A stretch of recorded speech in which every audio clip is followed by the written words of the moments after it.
Up mga idol, welcome sa ating channel. For today's video, ito ang gagawin natin ngayon. So ayan, bigla po natatanggal ang screen. So nag-blackout po ito. Ayan, kung napapansin nyo po, nung nabagsak na po ito ng may-ari ay nakalas na ang screen. Ayan, pinindot ko po ang power off. Pero ito po ay nagpa-power na. Ayan, kung napapansin nyo po, nakikita po ang kanyang display pero wala pong backlight. Ayan, sisilipin nyo po yung gitna ay mayroong makikitang display pero wala kang makikitang ilaw. Ayan, nilock screen ko siya. At ito po pala ang nangyari. Naputol na po pala ang pinaka-backlight flex ng LCD. So, ang purpose po nung natanggal or napunit, ayan, yan po yung pinaka-backlight niya. Ngayon, kapag napuputol po yan or laging natatanggal ang LCD, ay nangyayari talaga ay mapuputol ang connection ng backlight. Kaya ang mangyayari, magba-black screen na siya at hindi mo na makita yung ilaw. Ayan.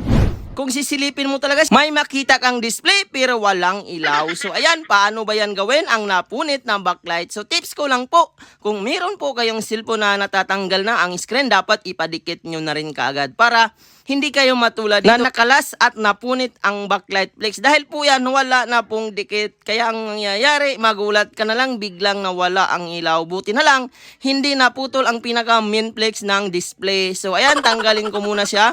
So first time pa po ito mabuksan, pinalala mo pala ito mga idol. So ginawa ko rin po. Gabi ko na po ito inayos, kinabukasan ko na pinakuha. So ayan, ngayon po ito araw na kinuha. So tanggalin muna natin yung screw at mag-shoutout po tayo. Ito ayan, lahat at sa lahat po ng ating viewers na nanonood, shoutout sa inyong lahat. At sa gustong magpa-shoutout, comment po kayo sa video. So ayan, tanggalin natin yung SIM holder. So first time pa po ito mabuksan, medyo matigas po talaga siya.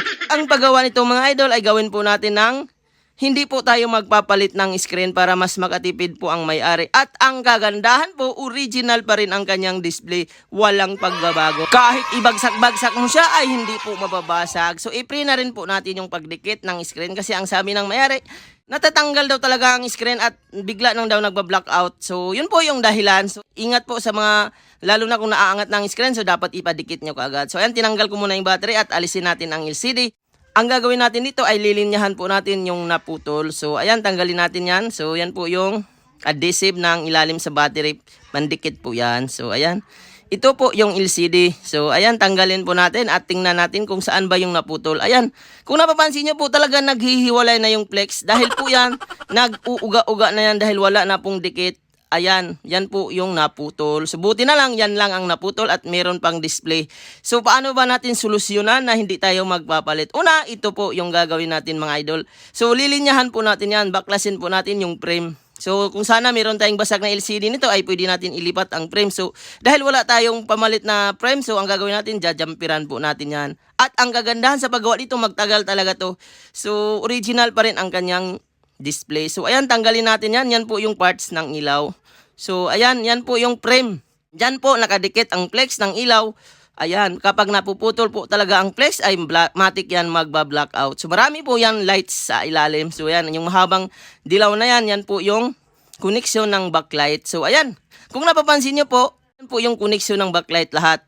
At yung naputol naman, ayan, ito po yan. Yan, kung napapansin nyo po, yan po yung karugtong yan. 3 linya po ito mga idol, kaya mas madali ito magawa ng paraan. So ayan, idugtong po natin yan sa pamamagitan ng pagja-jumper. So paano ba yan idugtong? Una, linyahan po natin, kaskasan natin yung 3 linya. So meron po yung 3 linya mga idol. So ayan, kaskasin mo lang yan siya.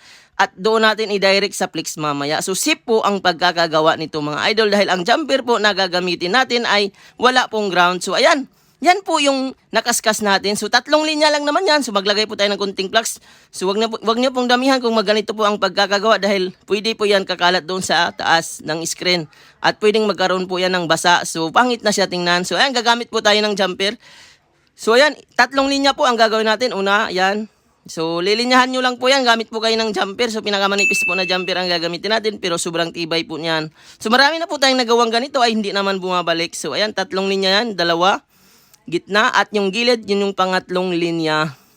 So ganun lang po ang gagawin natin.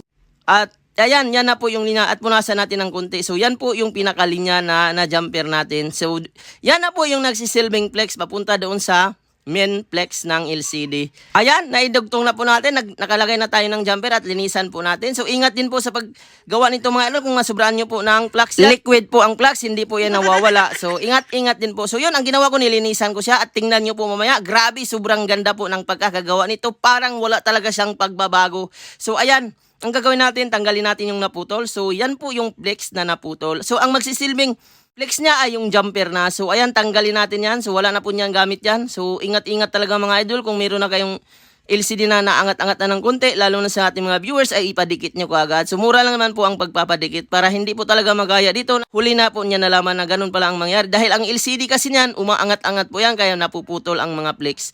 So ayan, ito po yung gagawin natin. So yung tatlong linya, yan po yung idugtong natin. So ayan. So simple lang po ang ginawa natin mga idol. Ganyan lang siya. So, ayan, pangalawa, pangatlo. So, nasolve na po natin yan. Panoorin nyo po ang dulo ng video nito kung malinaw pa rin ba ang LCD at mag-touch pa rin ba.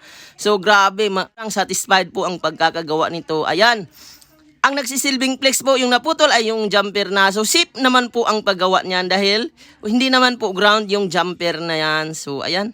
So, nadugtong na natin. Yan po nagsisilbing flex ang jumper. So, simple lang po ang ginawa natin mga idol. Pwede nyo po itong sundan sa lahat po ng model na ganitong LCD na hindi AMOLED. Hindi po AMOLED pala ang LCD nito mga idol. Kaya mayroon pong flex ng backlight. So, sa mga AMOLED naman, wala po talaga yan backlight. Pag nag-blackout na po yan, ay matic LCD na ang papalitan. So, sa mga ganitong unit naman, lalo na Vivo, Oppo, Realme. So, kapag napunit ang backlight flex, ay pwede nyo pong gayahin ang ginawa ko. So, madalas po ay 3 linya lang po yan, yung mga Oppo, Vivo, Realme. So, ayan. Binalik din po natin yung dikit para hindi po mag-ground doon sa bakal. So, ang jumper naman po ay wala po yung ground kahit hindi na natin yan takpan. So, ang ganda po ng pagkakagawa nito mga lods. Sa totoo lang, ito po ay pangmatagalang gawaan na po. So, ayan, balik na po natin at tingnan po natin kung mag-display na siya. Ang kagandahan talaga dito ay original pa rin ang screen. Hindi po tayo nagpapalit para mas tumagal pa. Kasi kung replacement po talaga ang ipapalit, kunting ipit lang po minsan, pwede pong mabasag. Hindi kagaya po ng mga original, kahit malaglag pa ng malakas yan, ay hindi po yan basta-basta mabasag.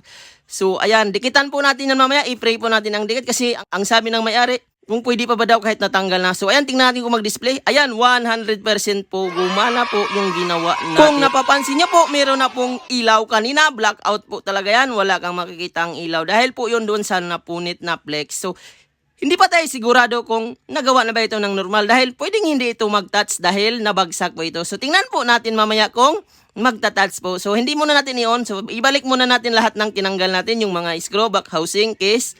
So, ayan.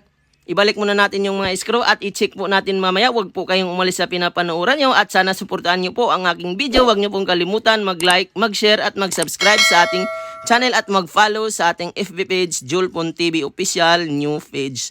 So ayan guys, dahil maganda naman po ang pagtanggal po natin mga idol, ay gagawin po natin, maglagay tayo ng konting adhesive. So ayan, paikot po ang ginawa ko pala mga lods. So sa mga ganitong model naman ay maganda po ang double adhesive at ayan, hindi ko muna siya dinikit. So ayan, tingnan natin yan kung mapuputol ba yung ginawa natin. So hindi po yan basta-basta mga idol dahil jumper na po ang ginawa natin, makapal ng konti ang jumper na nilagay natin. So dikitan ko muna yung LCD, tingnan natin yan mamaya kung, kasi ayan, inuga-uga natin yung LCD kung nasira ba yung ginawa natin. So ayan, ito po yung patunay na naka-jumper talaga. So ayan, kitang-kita po yung jumper wire. So medyo lumabo po yung camera natin pero jumper wire po talaga. Ayan, kung nasilipin nyo lang po ng konti ay makikita po yung wire, 3 wire.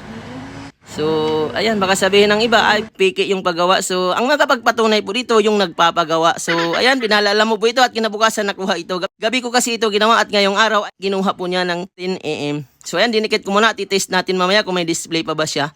So, salamat po pala sa mga nagtitiwala sa Julpon TV. Kung gusto nyo pong magpaayos, ay PM lang kayo sa aking FB page, Julpon TV Official New Page. So, marireplyan ko rin po kayo kagad. So, ayan, tingnan natin kung may display. So, ayan, dahil kanina, inikot-ikot natin yung LCD.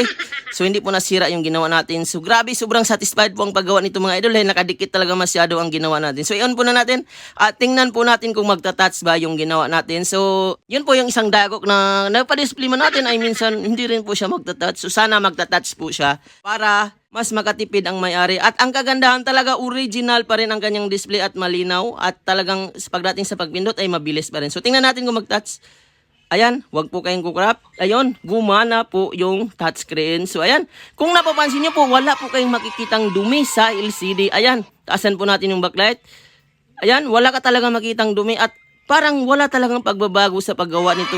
Talagang masatisfied kayo kapag kayo po ang may-ari ng cellphone na ito. Ayan, kung napapansin nyo po, sobrang lambot po ng screen. Wala po talagang pagbabago. Ayan, nakita nyo naman kung paano ko ginawa at grabe, sobrang satisfied ang ganitong gawaan mga idol. Bukod sa nakatipid ka, original pa rin ang gamit mo na screen. So sana guys, nakakuha kayo ng idea kung paano gawin ang mga napupunit na backlight flex. So lahat po ng model, pwede ito i-apply. Ayan, tapos na po tayo at ang kagandahan nito, nung dinlagyan ko siya ng guma, ayan, natataasan, nabababaan na rin ang ilaw. So yun lang guys, maraming salamat po sa inyong panonood. Huwag nyo pong kalimutan mag-like, mag-share at mag-subscribe sa ating video. Maraming salamat.